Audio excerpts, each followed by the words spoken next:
দেখতে দেখতে রাষ্ট্র সংস্কারের চূড়ান্ত পরিণতির দিকে আগাচ্ছে সরকার। জাতীয় ঐক্যমত্য কমিশনে এখনও সংস্কারের কোথায় কোথায় একমত আর কোথায় কোথায় না তা নিয়ে মতামত দিচ্ছে ছোট বড় দলগুলো। দাবি উঠেছে প্রস্তাবিত সংস্কার আকাঙ্ক্ষা এখনই বাস্তবায়নের, কিন্তু সরকার তো ভোটের নয়, গণঅভ্যুত্থানের। তাহলে সংস্কারের প্রস্তাব বাস্তবায়ন কিভাবে?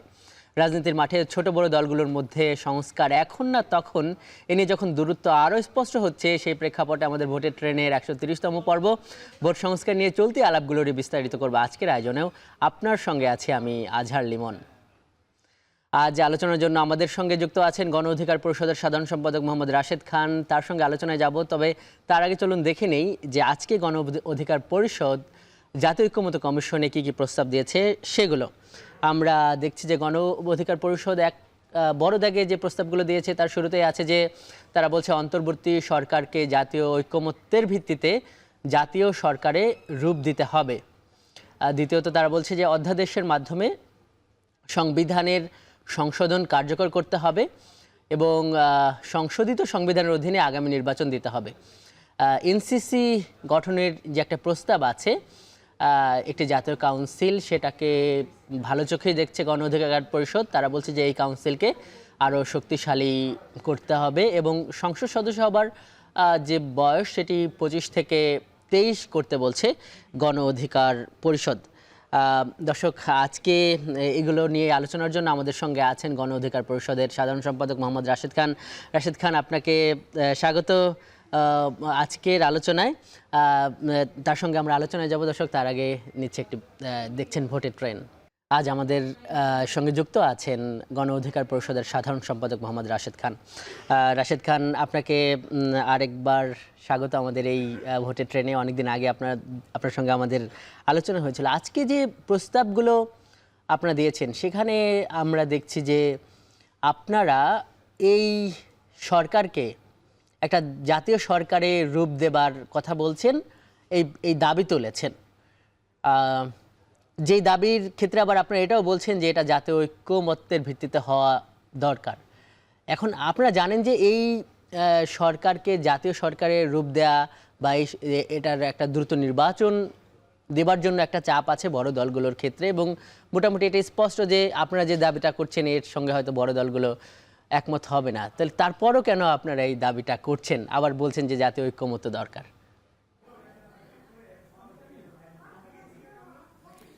জি, ধন্যবাদ। আমরা মনে করি এই ধরনের পরিস্থিতিতে একটি জাতীয় ঐক্যমত্যের সরকার ছাড়া গণহত্যার বিচার, রাষ্ট্র সংস্কার এবং একটি অবাধ, সুষ্ঠু, নিরপেক্ষ নির্বাচন কোনোভাবেই সম্ভবপর নয়। যখন এই সরকার গঠন প্রক্রিয়া শুরু হলো, আমরা তখনই কিন্তু বলেছিলাম যে জাতীয় ঐক্যমত্যের সরকার দরকার। যারা গণ অভ্যুত্থানে ভূমিকা রেখেছে তাদের সকলের অংশগ্রহণের মাধ্যমে সেই সরকার সৃষ্টি করতে হবে। কিন্তু যেটি হলো সেটি হলো যে আসলে সবার অংশগ্রহণ ছাড়াই একটি সরকার গঠিত হলো। দেখেন, সাবেক উপদেষ্টা নাহিদ ইসলাম নিজেই কিন্তু বলেছেন যে তারা নাকি জাতীয় সরকার গঠন করতে চেয়েছিল কিন্তু পারেননি। আমরা আমাদের যে দাবি শুরুতে জানিয়েছি, অর্থাৎ নাহিদ ইসলামের বক্তব্য প্রমাণ করে যে আমরা সঠিক ছিলাম। এখন আমরা যেহেতু সঠিক ছিলাম, আমাদের সেই দাবি থেকে তো আমরা কোনোভাবেই সরে যেতে পারি না। যে কারণে আমরা আজকে জানিয়েছি যে এই সরকার তার যে নির্বাচনের একটি সম্ভাব্য রোডম্যাপ প্রকাশ করেছে সেটি হলো আগামী এই বছরের ডিসেম্বর অথবা আপনার আগামী বছরের জুন বা মার্চের মধ্যে ইলেকশন। তো যে কারণে আমরা বলছি যে সরকার যতদিনই থাকুক না কেন গণহত্যার বিচার এবং রাষ্ট্র সংস্কারের জন্য অবশ্যই জাতীয় ঐক্যমত্যের সরকার ছাড়া সরকার আসলে তার যে এজেন্ডা সেটি আসলে কোনোভাবে বাস্তবায়ন করতে পারবে না। আমরা মনে করি সরকার যদি আগামী আপনারা যে বলছেন যে গণহত্যার বিচার বা যেই ধরনের বিভিন্ন এজেন্ডা বাস্তবায়ন করতে পারবে না, মানে কেন পারবে না? অন্তর্বর্তী সরকারের আসলে দুর্বলতা কোথায়? অন্তর্বর্তীকালীন সরকারের সবথেকে বড় দুর্বলতা হলো সেখানে আসলে এনসিপির দুজন প্রতিনিধি রয়েছে। একজন পদত্যাগ করেছেন, এখন দুজন রয়েছেন, কিন্তু বাকি অন্যান্য দলের কোনো ধরনের প্রতিনিধিত্ব এখানে নাই। সুতরাং অন্য দলগুলো কিন্তু সরকারকে স্বাভাবিকভাবে সহযোগিতা ওইভাবে আসলে রাষ্ট্র সংস্কার, গণহত্যার বিচারে করতে চাইবে না। যে কারণে আমরা মনে করি যেহেতু এনসিপির দুজন প্রতিনিধি রয়েছে, সুতরাং অন্যান্য গণ অভ্যুত্থানের স্টেক হোল্ডার যারা তাদের প্রতিনিধি যদি এই সরকারে থাকে, তাহলে রাষ্ট্র সংস্কার এবং গণহত্যার বিচার আসলে সেটি সহজতর হবে। এই কারণে আমরা এখনো পর্যন্ত এবং শেষ দিন পর্যন্ত আমরা আমাদের যে দাবি, সেই দাবি জানিয়ে যাব জাতীয় রাশেদ খান, একটু থামাই। তার মানে আপনারা চাইছেন যে এই ছাত্র প্রতিনিধি কিংবা আপনি বলছেন এনসিপি, মূলত তারা তো এই ছাত্রদের প্রতিনিধি হিসেবে জয়েন করেছিল, যদিও তাদেরই সহচর বন্ধুরা এখন আবার এনসিপিতে যোগ দিয়েছে, সেটি একটা দিকে হয়তো আপনি বলতেই পারেন। কিন্তু এই যে বলছেন যে অন্যান্য দলগুলোকেও এই সরকারে নেবার প্রক্রিয়া, এরকম একটা প্রস্তাব আপনারা দিতে চান, এভাবে একটা জাতীয় সরকার হবে, কিন্তু এই যারা উপদেষ্টা আছেন এর মধ্যে একজন উপদেষ্টা কিন্তু ফেসবুক পোস্টে বিবৃতিতে কিন্তু উনি এটা বলে দিয়েছিলেন যে এরকম একটা চেষ্টা গণঅভ্যুত্থানের পরপরই করা হয়েছিল, তখন হয়নি, তখন যেটা হয়নি এখন সেটা হবে, এই আশা কেন করছেন?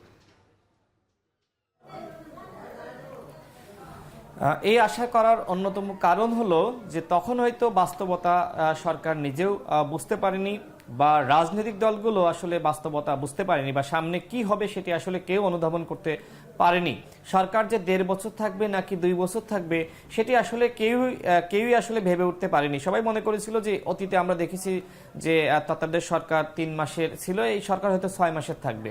কিন্তু এই সরকার যেহেতু মোটামুটি 1.5 বছরের অধিক সময় থাকতে চায় সরকারের বক্তব্যের মাধ্যমে, যেটি আসলে আমরা বুঝতে পেরেছি, সুতরাং এই যে ছোট্ট একটি পরিধি সরকারের বা পরিসর, তাদের মাধ্যমে কিন্তু কোনোভাবেই রাষ্ট্র সংস্কার, গণহত্যার বিচার, আওয়ামী লীগকে নিষিদ্ধ করা, এই কাজগুলো সম্ভবপর নয়।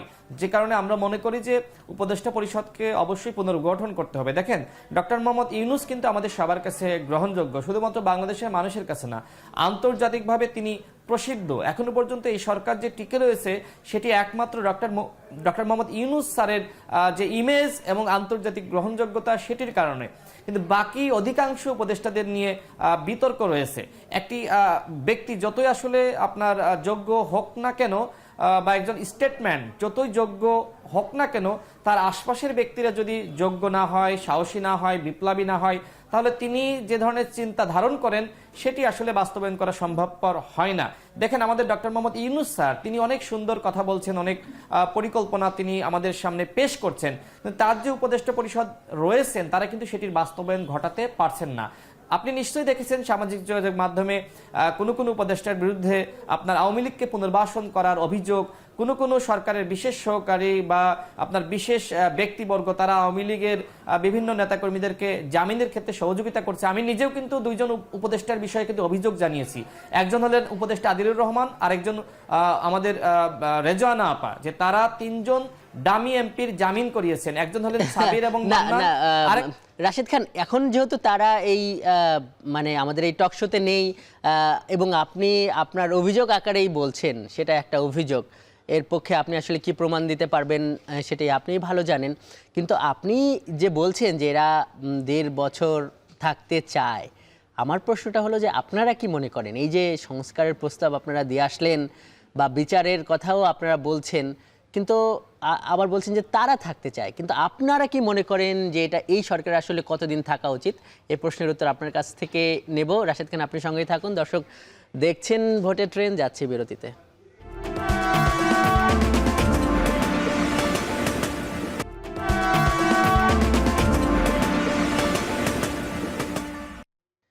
আজ আলোচনার জন্য আমাদের সঙ্গে যুক্ত আছেন গণ অধিকার পরিষদের সাধারণ সম্পাদক মোহাম্মদ রাশেদ খান। রাশেদ খান, বিরতিতে যাবার আগে আপনার কাছে যে প্রশ্নটা রেখে গিয়েছিলাম, যে আপনারা বলছেন যে সরকার এখন 1.5 বছর থাকতে চায়, আপনার কথাটা, ভাষাটা এমন ছিল। আপনি বলেন তো যে এই যে সংস্কারের যে দাবি, আপনারাও আজকে ঐকমত্য কমিশনে গিয়েছিলেন, বিচারের কথা বলছেন, কতদিন কিভাবে সরকারটা গঠিত হলে আপনি একটা মানে কাঠামো দেন তো, বা একটা মডেল দেন তো সরকারটা এরকম হলে যে গণ অধিকার পরিষদের কয়জন থাকলে মোটামুটি ভালো হয়?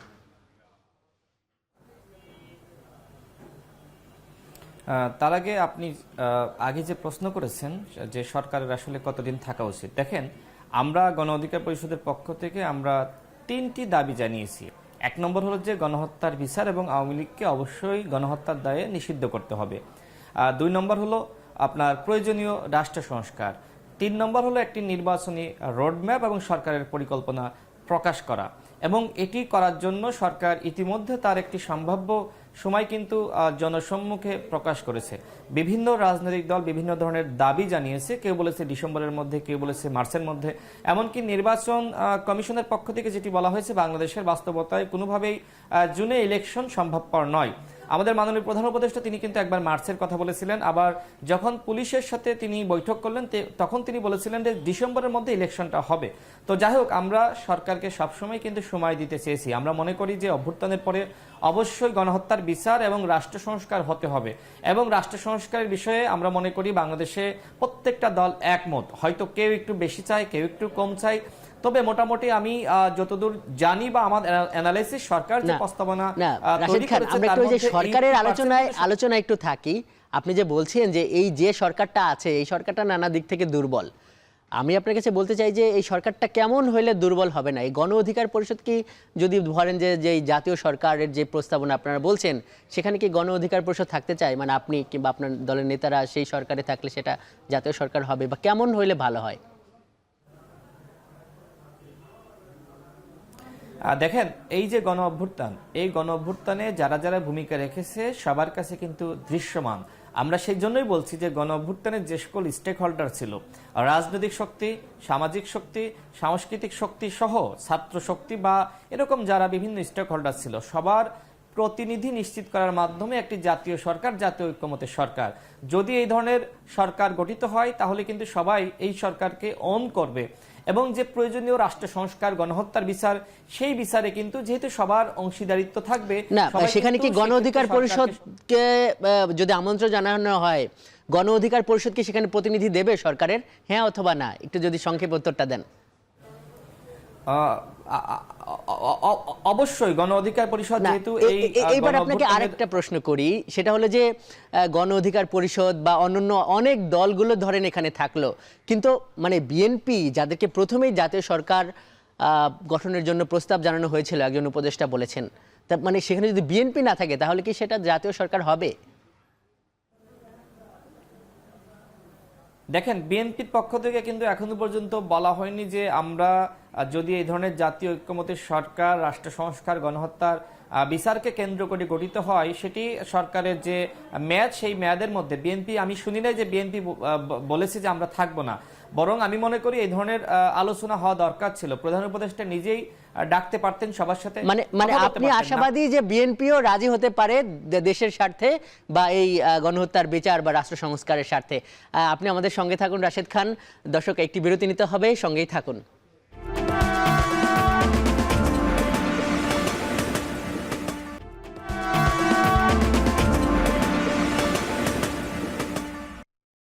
বিরতির পর স্বাগত। দর্শক, দেখছেন ভোটের ট্রেন। আজ আমাদের সঙ্গে যুক্ত আছেন গণ অধিকার পরিষদের সাধারণ সম্পাদক মোহাম্মদ রাশেদ খান। রাশেদ খান, আমরা বিরতির আগে আমরা আলোচনা করছিলাম যে জাতীয় সরকার নিয়ে, যেটি আজকে আপনারা জাতীয় ঐক্যমত্য কমিশনে প্রস্তাব দিয়েছেন যে এই সরকারকে অন্তর্বর্তী সরকারের জাতীয় সরকারের রূপ দেওয়ার একটা প্রস্তাব আছে আপনাদের, এবং আপনি, যদি আমার ভুল না হয়, আপনি আশাবাদী যে এটা বিএনপি সহ অন্যান্য বড় রাজনৈতিক দলগুলো দেশের স্বার্থে একমত হতে পারেন, তাই তো?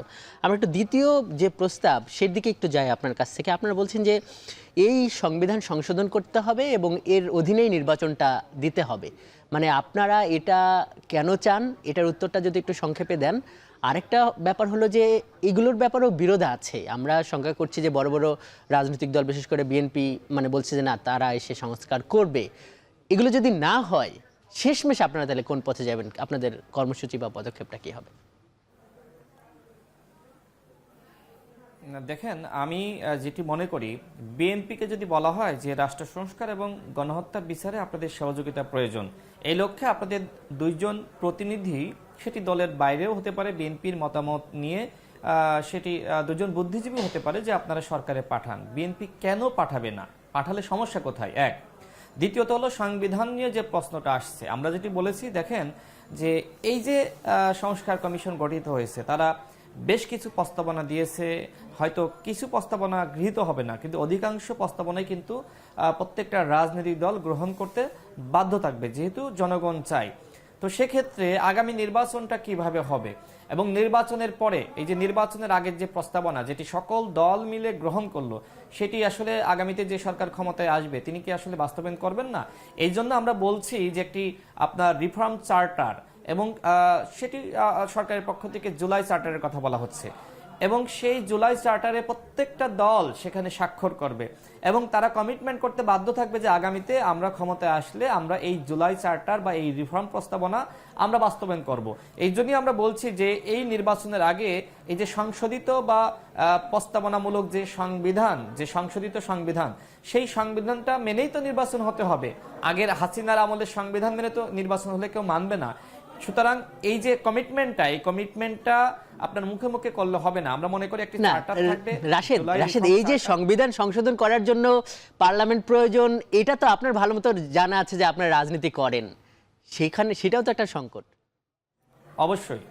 অবশ্যই হ্যাঁ, আমি এটাই বলছি যে এই যে সংশোধিত সংবিধান মেনে নির্বাচনটা হবে এবং সেই দলগুলো জুলাই চার্টারে কমিটমেন্ট করবে স্বাক্ষর দেওয়ার মাধ্যমে যে আমরা আগামী আইনসভায় যারাই ক্ষমতায় আসবে তারা সেটির আইনগত বৈধতা দিবে। সেটা কিন্তু নির্বাচনের আগেই কিন্তু সেই কমিটমেন্টটা করতে হবে, স্বাক্ষর করতে হবে।